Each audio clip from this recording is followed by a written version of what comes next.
In this video, we're going to be talking about divergent thinking in terms of creativity in the classroom. With divergent thinking, we have to bring in convergent thinking because these two processes are necessary to make sure that the ideas you're encouraging are staying in the parameters of your lesson, your project, your assignment. So divergent thinking means you're thinking out. You're extending your ideas outward. But that's different than extending them linearly. For example, if I give you, let's see, we'll do a brainstorm together.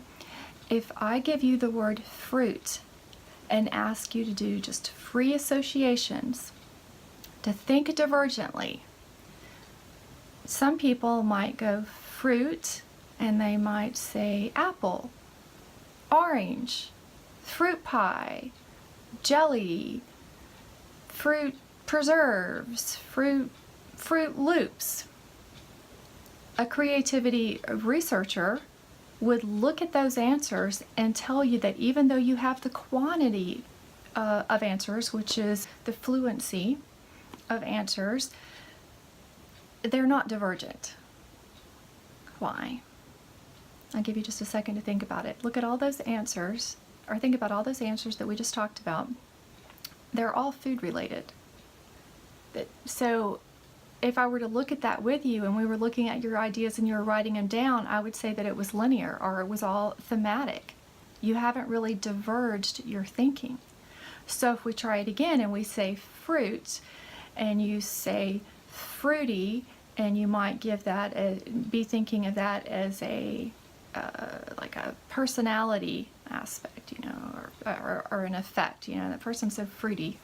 I'm dating myself, I know. Or maybe you go to apple, and instead of going from apple to apple pie, which is linear, you go from apple to Apple computers. So now you've just taken your ideas out of the theme of food.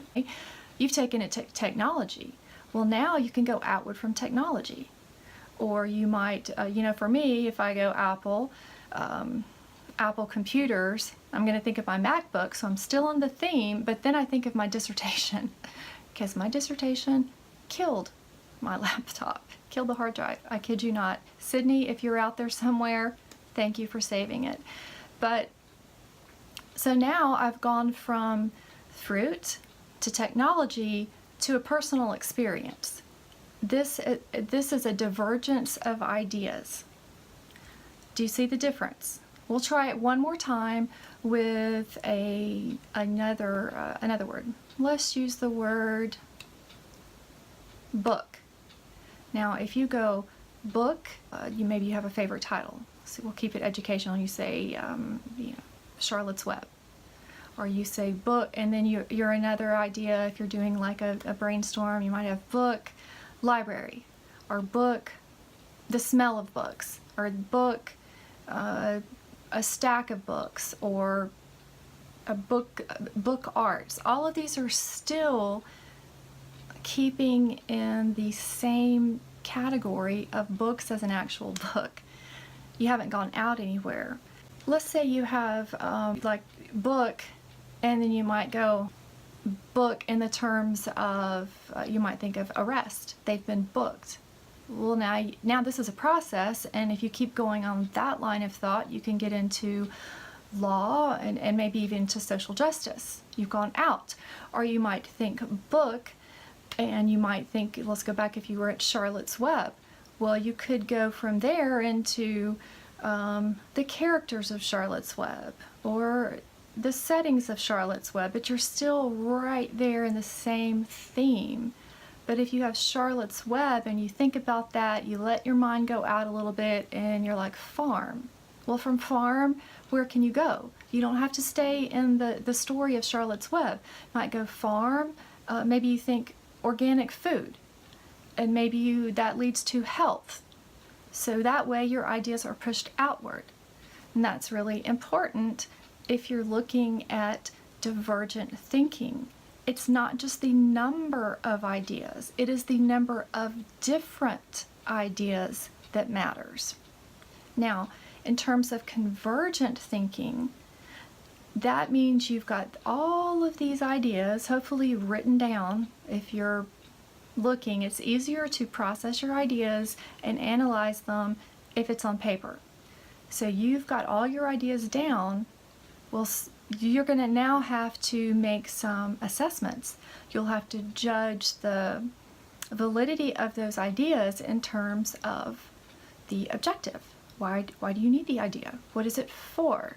So then, as you do that analyzation and you bring those ideas back into the relevance, those ideas are now converging back. So you go out, so you have a wide choice of things to look at, and then you look at them all, and at that point you're looking for novelty or maybe something unexpected in the terms of your ideas. Novelty, remember video 1. And then you're picking one and you're bringing it back together. That's convergent. Now, okay, let's do one more brainstorm. We're going to start with the word art. Now, I've done this before in workshops, and many times when people start with the word art, they go out and it's paintbrushes, canvas, art supplies, and let's see, what's another one we got? Crayons. And again, if you look at that, they're all thematic. They all are a variety of art tools. They haven't gone out. So you can push that out with your student or with yourself if you're practicing this at home, which you should. The more you practice this and the more you recognize it when you're thinking thematically instead of divergently, the more you develop that skill, that aspect of creativity and creative thinking. So if we said art, and I ask you, think of something now besides art supplies, what could you think of? Well, you might think of a museum. That's still art, but at least it's not an art supplies. You might think of artist. Okay, if I asked you to push that, what types of artists? Well, musicians are considered artists, screenwriters. You're still in the fields of art. Maybe you think of art history. Now, but then you're still in the frame of art. So how do you break out of art when you start with art as the center prompt? There's not one right answer here. This is for you, and this is for you to practice with. How far can you go with that prompt? How divergent can you get? Developing this skill and it takes a lot of practice. For the purpose of this video, I just want to illustrate thematic thinking. Now, how can that look in the classroom with a student? For whatever reason, you need your students to come up with a variety of ideas. You want to help them and encourage that divergent thinking, which is a very important part of creative thinking, but you don't want to suppress them, discourage them, or invalidate the effort they're giving you. Remember video 1.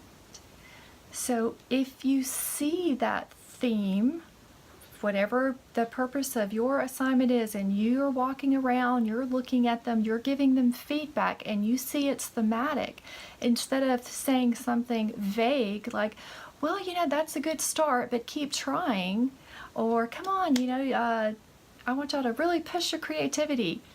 What does that even mean? Push your creativity. Your students don't know what that means. Push it how? Push it where? Push it with what? I mean, it's vague. But if you say, hey, can you tell me what these things have in common?